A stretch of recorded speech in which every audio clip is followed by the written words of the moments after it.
Hello, everyone, and welcome to 4 prospects that will do good in 2026 and 4 that won't. As you can see, I put up a tweet earlier as a teaser. I blurred out the names. Maybe if you're good enough, you can read them. But um, obviously, these are my opinion, but I feel like I have some hot takes in here that's for sure going to get me some arguments. But let's hop straight into the first one that will do well in 2026. Charles Jourdain. You guys know how much I love Charles Jourdain. I think the world of him. I think he's got everything when it comes to fighting. I think he can strike. He can grapple. His jiu-jitsu is coming along very beautifully. I mean, it's like every win nowadays is a guillotine, and the striking is really where he still is best. So, I mean, I think we are still to see. I think we will see ranked Jourdain this year. Um, I don't know whose next opponents could be. Obviously, he wants the fight against Marcus McGee. He's also called out Johnny Barcelos. Um, at one point, there was talks of him and Cody Garbrandt. So there's a lot of good options for Charles Jourdain. In his last fight, he dropped Davy Grant with a flying knee and then submitted him with his famous Canadian guillotine. Charles Jourdain has everything that a prospect could ever want. There's no part of his game that's truly that bad. Obviously, he could still use some improvement, but that's every fighter. You know? Uh, Charles Oliveira could use improvement. You know what I'm saying? Max Holloway could use improvement. So that's not really nothing too crazy to say, but Charles Jourdain, I believe, will have a beautiful, beautiful 2026. I think he's going to be fighting 2 times at least. Um, because even in losses, Charles Jourdain is so good at mitigating damage towards him. He doesn't get hurt often. He got KO'd for the first time in his entire career against John Silva. I mean, if that doesn't, you know, say nothing to you, then I don't know. But he went down, and I mean, let's look at some of the recent Charles Jourdain career. He beat Davy Grant. That is beautiful. It's a beautiful win. He beat Victor Henry. Now, if you don't know about Victor Henry, let me tell you about Victor Henry. Victor Henry is a good fighter. He is pretty well rounded. He's a good fighter. Very smart in there. He's got good fight IQ. And he's just kind of like a good little. You know, he's not too old, but he's kind of like a vet. You know, he is talented, very talented. Victor Henry is, and Charles Jourdain went out there and submitted him. And obviously, you see that the KO loss to John Silva, which even in then, I don't believe Charles Jourdain looked that bad. Yeah, he was taking down Gene Silva a lot more than Bryce Mitchell did. So I think there's something there. And obviously, you see his loss to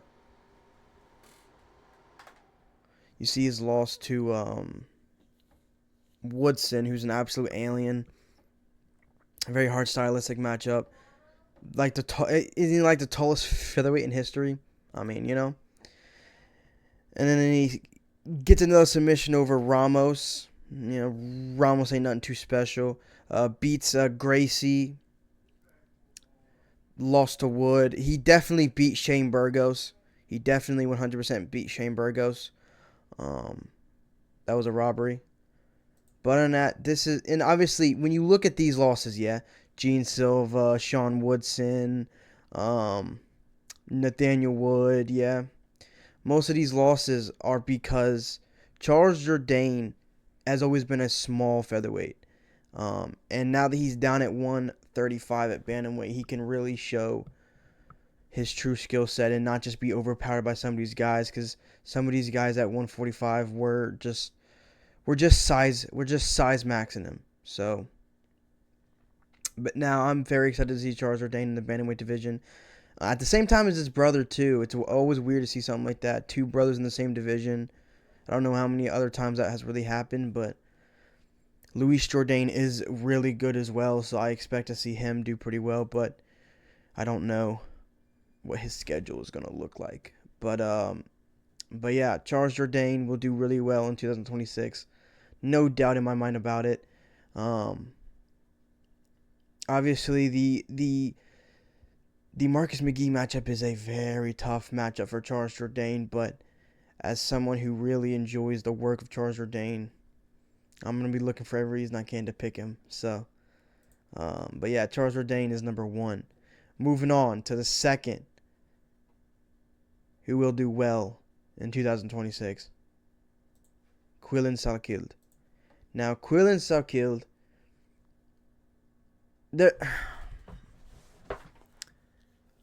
there's something to be said about these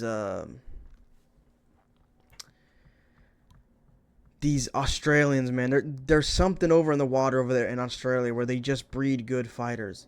I did not pick Quillen Salkild to beat Nasrat Haqparast. I actually picked Nasrat Haqparast. Quillen Salkild goes out there and lands one of the most devastating head kick knockouts we've ever seen in the UFC. Flatlines Nasrat Haqparast for like 5 minutes, out cold. And Nasrat is not bad, but Quillen Salkild, this was really a coming out party for him because prior to this, he had only beaten Yanel Hashimuz, who isn't that good. He's no longer in the UFC, and he beat an Indian and Shul Jubilee. You know, who can't beat an Indian in a fight, right? Who cannot beat an Indian in an MMA fight? Only another Indian. So that was not too impressive.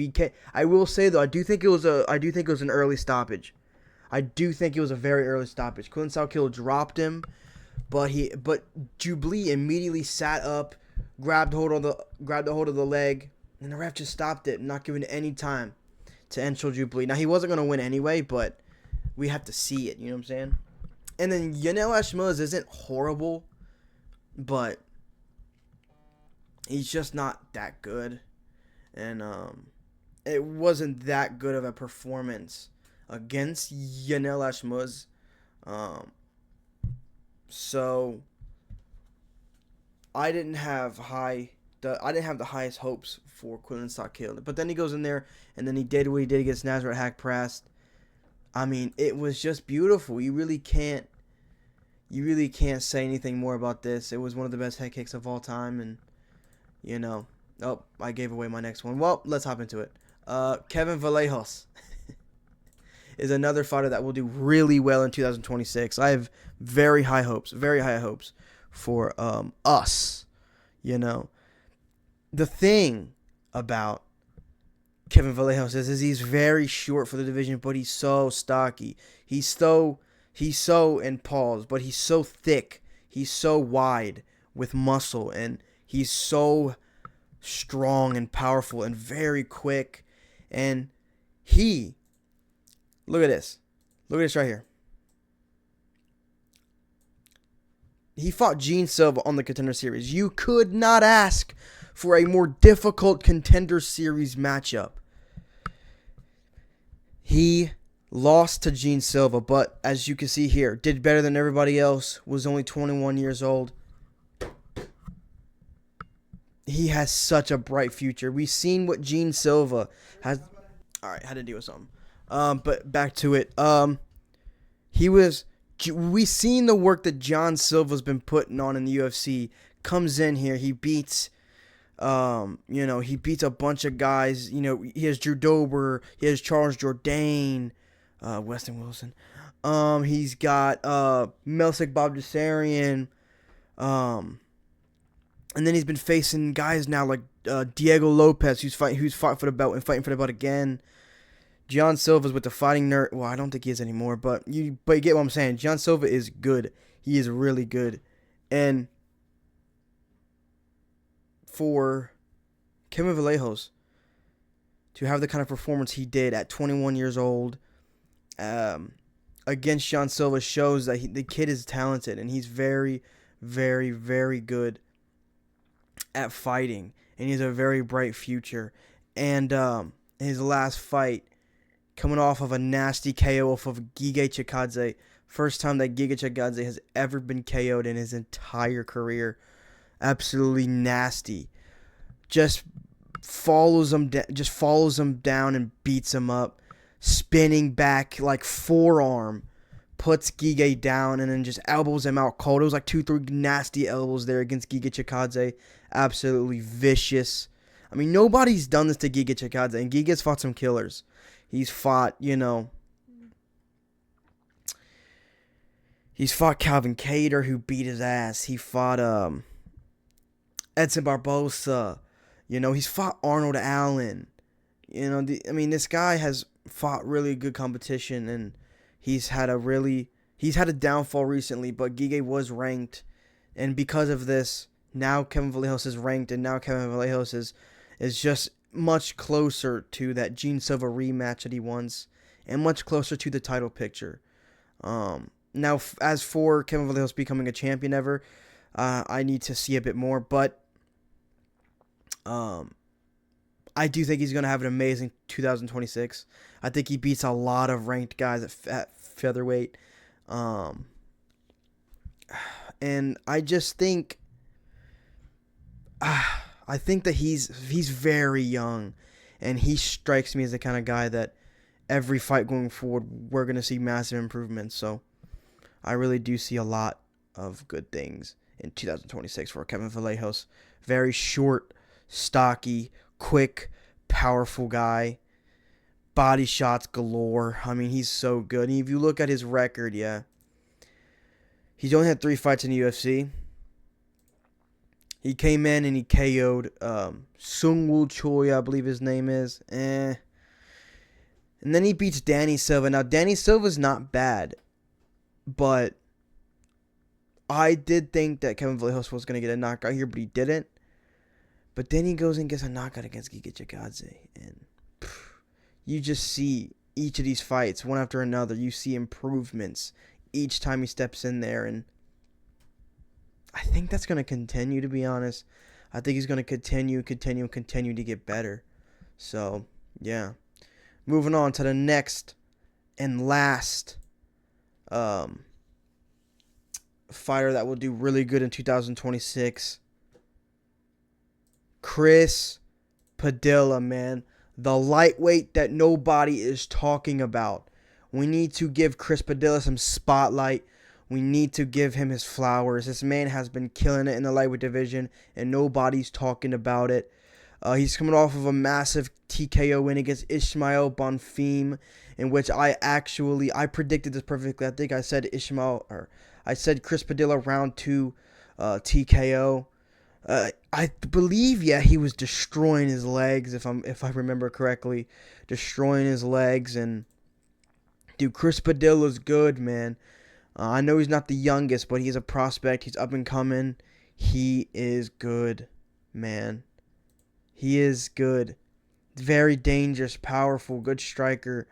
And if you look at the fights he's had in the UFC, he beat James Lonsop.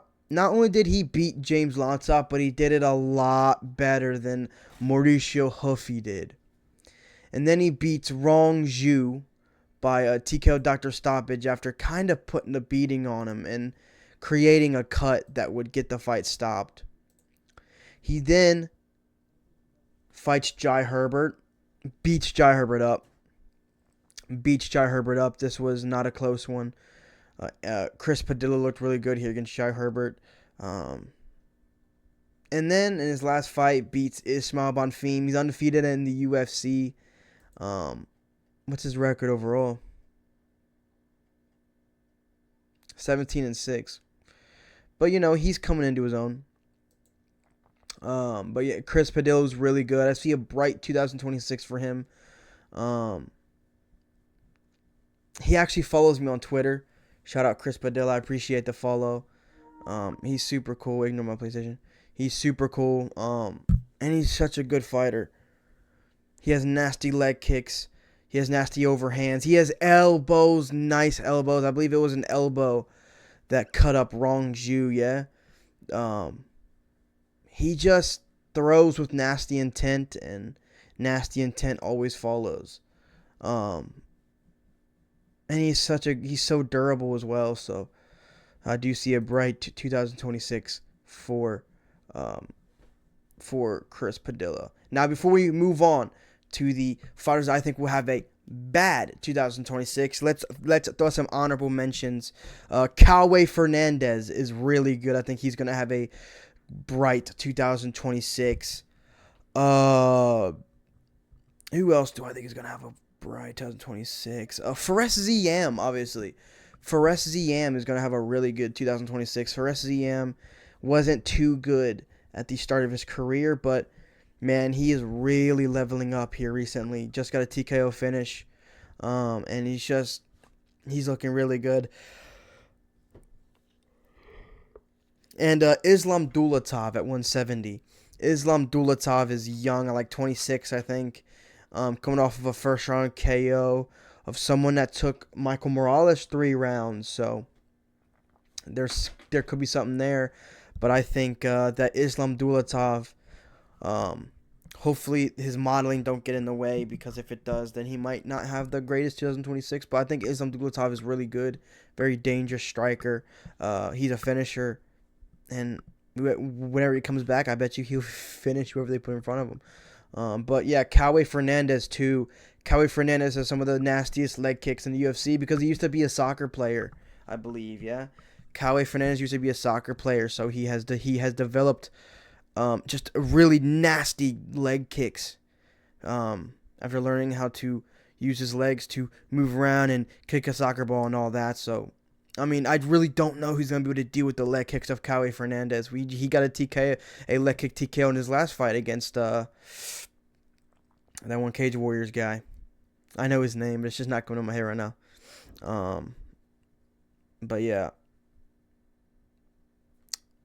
Now I think it's time to move on to the fighters I think will have. Okay, let me lock in. Let me lock in here, because two of these four are going to be really hot takes. But I'm going to explain them. Yeah. Let's get into it. The first fighter that I think that will be bad, or not be bad. Okay, well, I just want to say this as well. Before we get into these, I am not saying by listing these people as having a bad 2026 that they're bad fighters at all. Everyone I'm about to list is a good fighter. They're all good fighters. I just think that the competition that surrounds them and what I see from them, they probably won't have the best 2026. I believe previous years, 2025, 2024, are all going to be better for them. There's nothing wrong with a couple losses here and there. So these are not bad fighters. I'm not saying that. They're all good. I'm just saying 2026 might not be their year.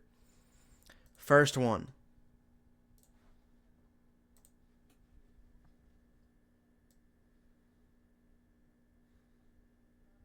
Alejandro Topuria, man. Alejandro Topuria. Now let me start this one off by saying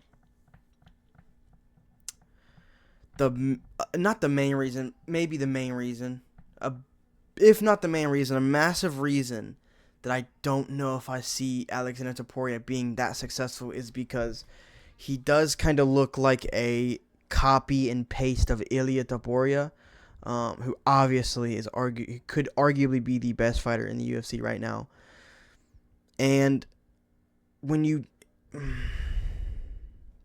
try to mimic somebody else, and not create your own kind of style, it usually doesn't end up well.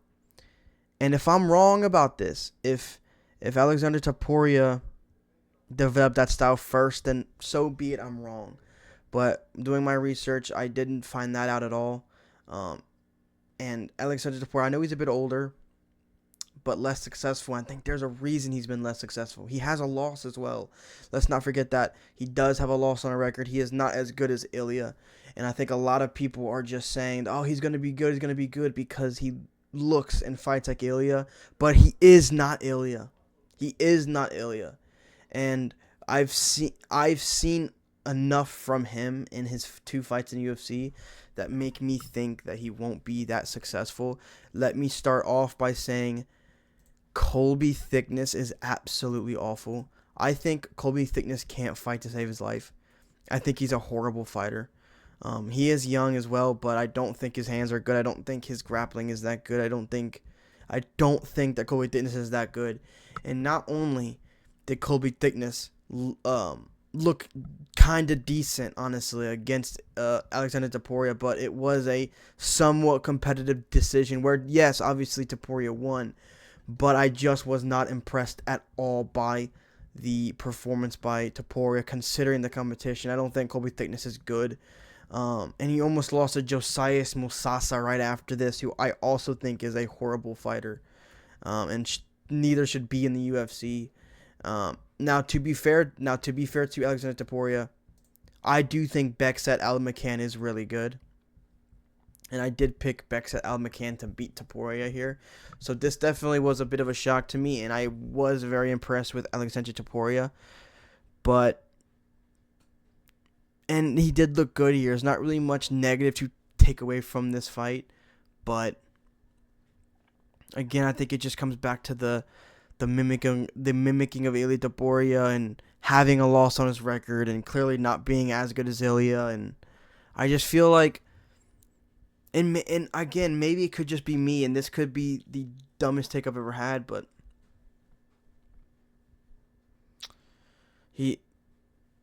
when I watch him, I don't feel like I'm watching him. I feel like I'm watching someone trying to be Ilia Topuria, and I just can't shake that out of my mind, man. It just feels like he's trying to be Ilia and not trying to be himself, and it's just hard for me to trust that. And I do think that there's a lot of guys that beat him, you know? I mean, I think Topuria loses to Charles Jourdain. I think he loses to Peyton Talbot. I think he loses to, I think he would lose to Felipe Dos Santos, if that's who I'm thinking. The guy that fought Peyton Talbot like 2 fights ago. And there's just a lot of other bantamweights that I do truly think just straight up beat Alexander Topuria. And given the name value, the last name Topuria, I do think that they're going to kind of rush him. And now here's another main issue, yeah. With the name being Topuria, the name value, his brother Ilia, the 2-time champ, you know, one of the biggest stars in sports, I do believe that they're going to try to rush Topuria up the rankings and give him better guys. And I think they beat him. I haven't seen anything from Alexander Topuria that tells me he beats almost anybody that's currently ranked. I'm going to take a quick glance at the rankings of the bantamweight division and see if I see anybody I think that he would beat right now. Let's see here. Let's go to the bottom. I do think he'd beat Gige. I do think he'd beat Onama. All right, there's a few on here. Oh, no, these are featherweights. I pressed the wrong button. Never mind. Bantamweight. Yeah. He doesn't beat Marcus Miggy. He doesn't beat Montel Jackson. Might beat Kyler Phillips, but he doesn't beat Vinicius Oliveira. He beats Rob Font 100%. Doesn't beat Talbot, Martinez, Bautista. He doesn't beat a lot of these guys. Not right now, at least. And he's older than Ilia, so he's probably got less time in the game as well. I mean, there's like, what, 1, 2, 3. There's like 3 ranked guys in the entire ranked bantamweight division that I think he could beat. And that would have to be very selective matchmaking. And outside the rankings, I do also believe that there are some guys that could probably beat him. But I just need to see more from Topuria. I need to see more from Topuria, 100%. I just need to see a bit more from him. But from what I've seen, probably won't have the best 2026. Moving on to Baisinger Susukayev. I don't think this guy's going to have a good 2026. I'm going to tell you why right now. 2 fights in the UFC, 2 finishes, all good. If you look at it from that, if you look at it from that, he's at 2 fights, 2 finishes. It's all good. But it's when you really get into the context of each fight. This fight, the Eric Nolan fight, we get it. This was short nose for both guys. But Susukayev had fought that Tuesday, like a few days before this, the Tuesday before this Saturday. And Eric Nolan didn't have a fight, and he stepped up short notice as well. And Eric Nolan, they were having a very competitive round one. That could have gone either way up into the last 10 seconds. To then which Eric Nolan stings Baisinger Susukayev bad at the end of round one. We're thinking, oh shit, hold on, he got clipped. And then round two comes and he gets a submission, all good. But in the other fight, Eric McConaughey. I like Eric McConaughey, but I don't think he's good. I knew Eric McConaughey would beat who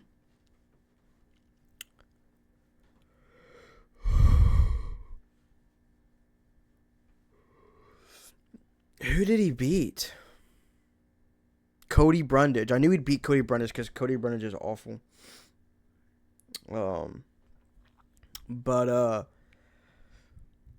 I mean, I haven't rewatched the fight, but tell me if I'm wrong. Was it Susukayev low-key down 2 rounds against Eric McConaughey before the KO in round 3? Am I tripping on that?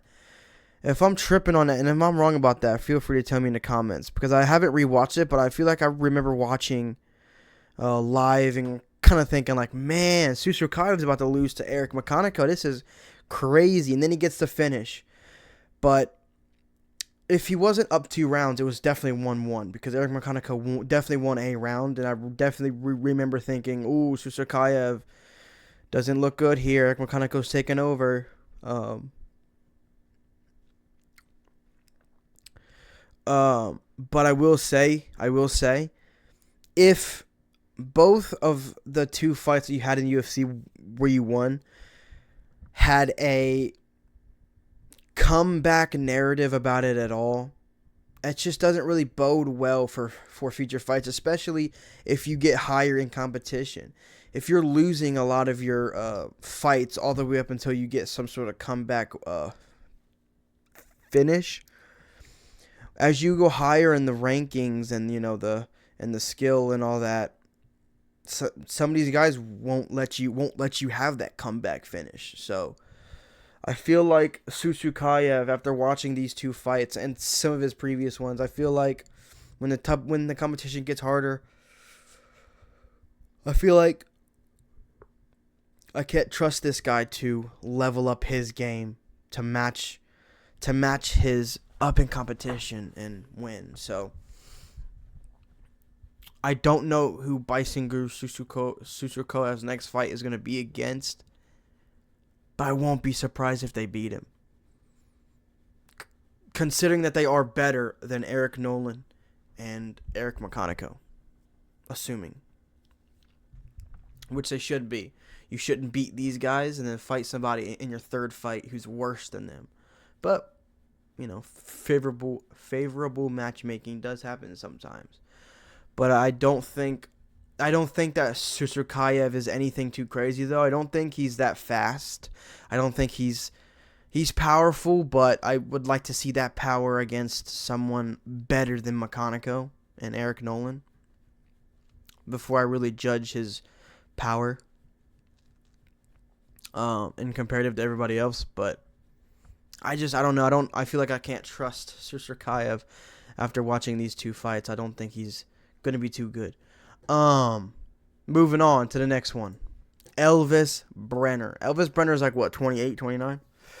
But I just don't see him doing that well. He's been taking some losses recently here. And he just lost to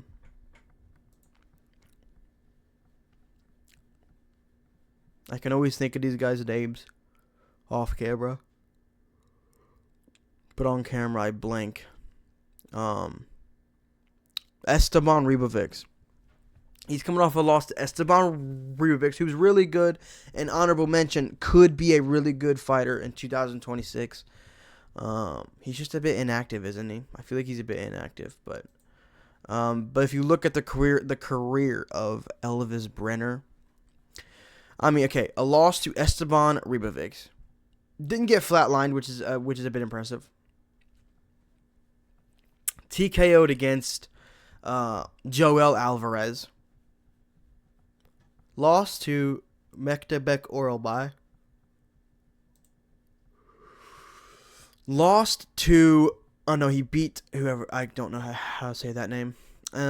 Beat Guram Kutateledze. See, okay, it was after the Guram Kutateledze fight that a lot of people were starting to say, hold on, this prospect is getting kind of good. Everybody watch out for Elvis Brenner, because Guram Kutateledze, Georgian, he has that fan base, he is friends with Ilya and all them. So obviously, Guram Kutateledze had very high hopes, and he came to the UFC with high standard, and people were high on him. People thought he was good, and he turned out to not really be that good, and so, at the time, this win for Elvis Brenner was pretty good, but it has diminished seeing where Kutateledze's career has went after. But then he... did this guy not face Cowboy Fernandez? For some reason, I thought he fought Cowboy Fernandez. I guess he didn't. I don't even know who this Tuco guy is. But he beat him by decision. I swear this guy fought Cowboy Fernandez. I guess not.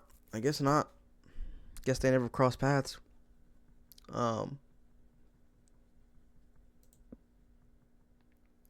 yeah, just not really the career that we've hoped to see out of Elvis Brenner. He's let's see here. 1, 2, 3. Oh, he's 3-3, isn't he? 1, 2, 3, 1, 2. He's 3-3 in the UFC, and on a 3-fight losing streak. And in 2026, I really don't know if he might get a win, but I think for the most part, I really don't see him having a big comeback. He's unranked though, so there is a lot of shitty unranked lightweights that they could give him that he probably would beat. But people like Elvis Brenner. People want to see Elvis Brenner in good fights. So I don't know, to be honest. I really don't know. 3-fight losing streak, though. I don't see him doing well in 2026. That's why he's on this list. Now, it's time for the last guy that I don't think is doing good in 2026. This one is super hot. And I already know that when I unveil this, a lot of you watching are going to click off the video. Go, what? I'm telling you what, right now, just let me cook. Let me cook. I'm going to explain it all. I'm going to tell you why. And by the end of my explanation, I bet you agree with me. Okay? The last fighter on the list that I do not think is going to have a good 2026. Now, this could be a horrible take, but I don't think it's going to be. It is. And I really hate to do this because I really do like him. I really do like him, and I hope I'm wrong. Steve the Mean Machine Garcia. Listen. I love Steve Garcia. I love me some Steve Garcia. I watched him fight live in Nashville against Calvin Kattar. First guy to ever drop Calvin Kattar. Impressive. He's on like a 7-fight winning streak or something? Impressive. Just let me cook here for a second.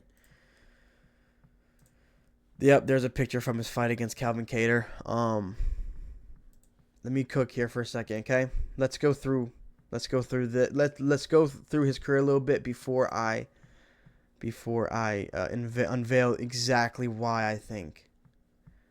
Okay? He beat TKO David Onama in the first round. Fine, right? David Onama, not the best fighter. He's okay, but very beatable.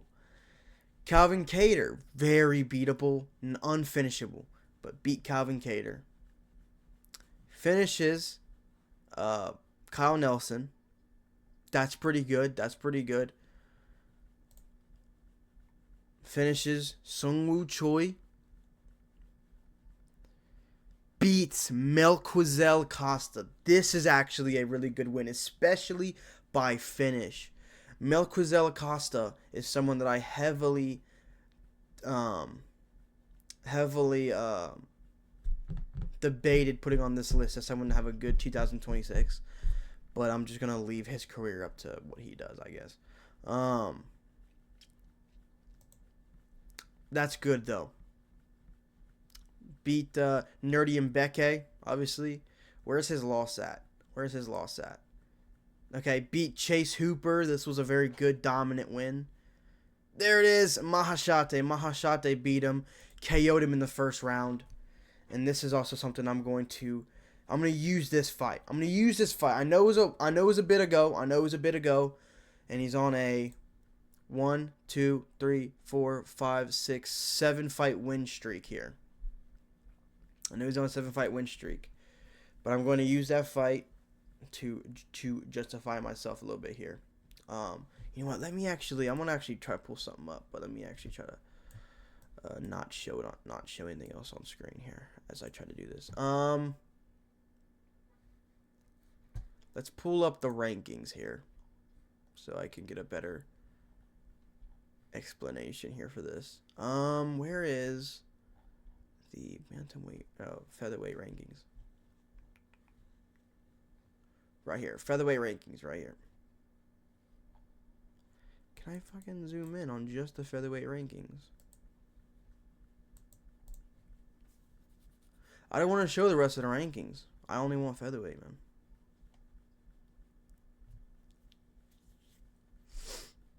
Okay, this is becoming a bit difficult actually here. I apologize. All right, I guess I'll just use my face cam to block the rest out. But let me go over this right here. Yeah, damn it. Let's look at these rankings. So boom, right? We have Steve Garcia right here at number 8. I don't think he beats anybody above him. I do think if you go down, he beats Ortega. I think he loses to Gene Silva. I think he beats Josh Emmett. I think he beats Pitbull. I think he loses to Kevin Vallejos. I think he beats Denny Gay, and he already beat Onama. Look above Steve Garcia. I believe Steve Garcia is going to go up in their rankings this year. Right? He's not going to fight down. No way. I think Yusuf Salau could beat him, to be honest with you. Because if you look at the Mahashate fight, yeah? Mahashate was able to KO him because Steve Garcia was being way too, he went for too much, didn't really protect himself, tried to get the knockout. That's what he always does. Yusuf Zalal is very clean on the feet. He backs out and he moves very nicely. I think it's going to be hard for Steve Garcia to really get in there and KO Yusuf Zalal, especially since I do think Yusuf Zalal is a better grappler as well. He just submitted Josh Emmett in a way that we've never seen. I think Arnold Allen beats Steve Garcia as well. I think Aljamain Sterling beats Steve Garcia. I think Lerone Murphy beats him. Yair, I don't know. Yair's in a weird spot for me. I need to see him fight again before I really... I think Diego Lopez beats him. I think Moser Evloev beats him. And I think Volk beats him. So that is my main reason here behind why I think that Steve Garcia is not going to have the best 2026 is I don't think he beats really anybody above him in the rankings. And Steve Garcia fights decently often. And every fight next year, he's not going to just fight everybody beneath him. He's going to want to go up in the rankings. And I think he's at a roadblock here because I think everybody above him beats him. I mean, Yusuf Zalal, very talented, very quick, very dynamic, hard to catch on the feet. I don't know, man. Steve Garcia can beat Yusuf Zalal, but he can definitely beat Yusuf Zalal. I just feel like Yusuf Zalal has such a good style for Steve Garcia. And then obviously, when you get to the Arnold Allens, the former champions like Aljamain and Lerone Murphy, I just think that they're better. And they will take advantage of that crazy forward pressure that Steve Garcia has been doing really well against. Let's not forget he just got ranked. Steve Garcia just got ranked not too long ago, so he doesn't have experience really fighting the ranked top guys. So I think they deal with that forward pressure really well. Obviously, what are some, let me go back here to here. All right, nice. Oh.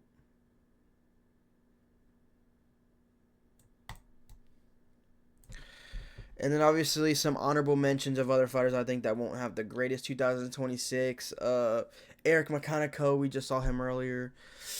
Jacob Wicklax, I don't think he's that good. I don't think he's gonna have a great 2026. Just barely scraped by Patchy Mix, who's awful. And Omar Sy, I don't really think is that good. Probably he lost to Alonzo Menifield, so he probably won't have a good 2026 either. Well, that wraps this video up. 43 minutes after this point. That's good. I just want to hop in here. I believe this is the first video of 2026, not including my Joe Rogan slander short.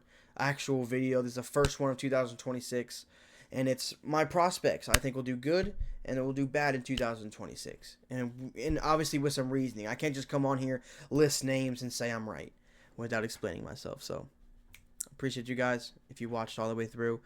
Leave your opinions down in the comments. Am I stupid or do I know ball?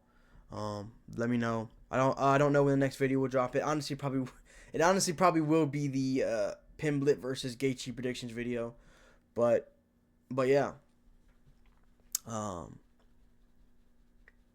Those are my prospects, man.